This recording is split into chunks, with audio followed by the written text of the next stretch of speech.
விஜய் வந்து வண்டியிலே போயிட்டே இருக்காரு. திடீர்னு வந்து யாரோ வந்து குறுக்குல வர மாதிரி இருக்கு. விஜய் வந்து சட்டுன்னு நிறுத்துறாரு. அப்போ வந்து அந்த குறுக்குல வரவருக்கும் இவருக்கும் வந்து பெரிய பிரச்சனை ஏற்படுது. "நீ தான் வந்து இடிச்சுட்ட. இல்ல நீ தான் கண்ணு மண்ணு தெரியாம வந்திருக்க" அப்படின்னு சொல்லிட்டு 2 பேரும் பேசிக்கிறாங்க. அப்போ வந்து நெறைய பேர் கூடிர்றாங்க.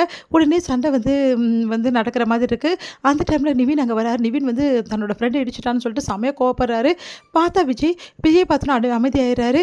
"நீங்களா?" அப்படின்னு சொல்லிட்டு உடனே வந்து அவங்க ஃப்ரெண்டு கிட்ட இந்த மாரி வந்து அவர் ஏதோ தெரியாம பண்ணிட்டாருடா, விடுடா பார்த்துக்கலாம்டா அப்படி சொல்லி சமாதானப்படுத்தி அனுப்பிச்சு வைக்கிறாரு.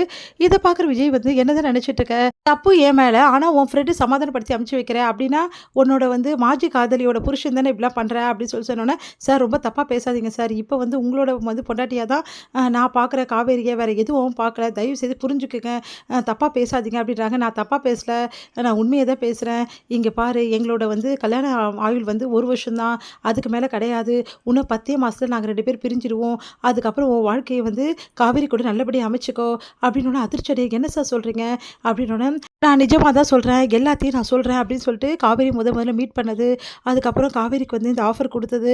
அவங்க தங்கச்சிக்கு வந்து உடம்பு சரியில்லாம ஆயி, அதுக்கப்புறம் அவங்க வந்து காவேரி அந்த பணத்த வாங்குனது. எல்லாத்தையுமே வந்து சொல்றாங்க. கடைசியா காவேரிக்கு வந்து கல்யாணம் பண்ணி முடிச்ச வரைக்கும் எல்லாத்தையும் சொல்றாரு. அத கேட்டு வந்து அதிர்ச்சி அடைகிறார் நிவின். சார் என்ன சார் நடந்திருக்கு? ஒரு பணத்துக்காக இப்படியெல்லாம் பண்ணீங்களே சார் நியாயமா சார்? அப்படின்னோனே இங்க பாருப்பா எனக்கு நியாயம், அநியாயம்லாம் ஒண்ணும் கிடையாது. அந்த டைம்ல எனக்கு பணம் வந்து பிரச்சனை தீர வேண்டியதா இருந்தது. காவேரிக்கு பணம் தேவையா இருந்தது. அதனால தான் இந்த நாடகம் நாங்க போட்டோம். இப்போ வரைக்கும் ஹஸ்பண்ட் ஒய்ஃபா நான் நடிச்சுட்டு இருக்கோமே தவிர, நானும் சரி, காவேரியும் சரி ஹஸ்பண்ட் ஒய்ஃபா வாழவே ஆரம்பிக்கல. புரியுதா? அதனால நீ எந்த சந்தேகமும் பட வேணாம் சார். இல்ல சார் சந்தேகம்லாம் படல சார். நான் உனக்கு சொல்ல வேண்டியத சொல்லிடுறேன்.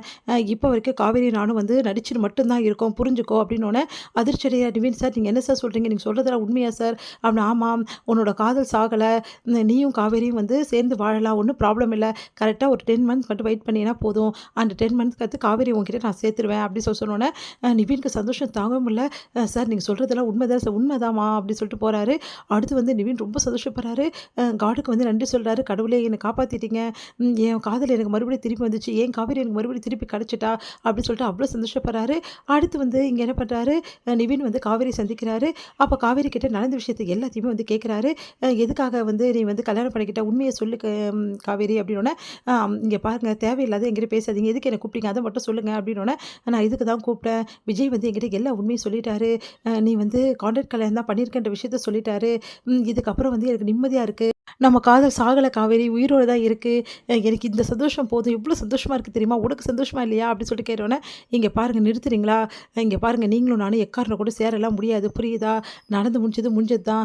எனக்கு கல்யாணம் ஆனதா காவேரி அவர் தான் சொல்றாரு கான்ட்ராக்ட் மேரேஜ்ன்னு. ஆமா கான்ட்ராக்ட் மேரேஜா? இப்ப அதுக்கு என்ன பண்ணணுன்றீங்க? அதுக்காக நான் வந்து அவர்கிட்ட இருந்து வந்துட்டு உங்கள கல்யாணம் பண்ணிக்கணும்ன்றீங்களா? இங்க பாருங்க எந்த ஜென்மத்தில உங்களுக்கு எனக்கு கல்யாணம் நடக்க போறதே கிடையாது. புரியுதா? அதே மாரி என் லைஃப்ப டிசைட் பண்ண நீங்க யார் சார்? நீங்க எப்படி டிசைட் பண்ணலாம்? நீங்களும் சரி, விஜயும் சரி யாருமே டிசைட் பண்ண முடியாது.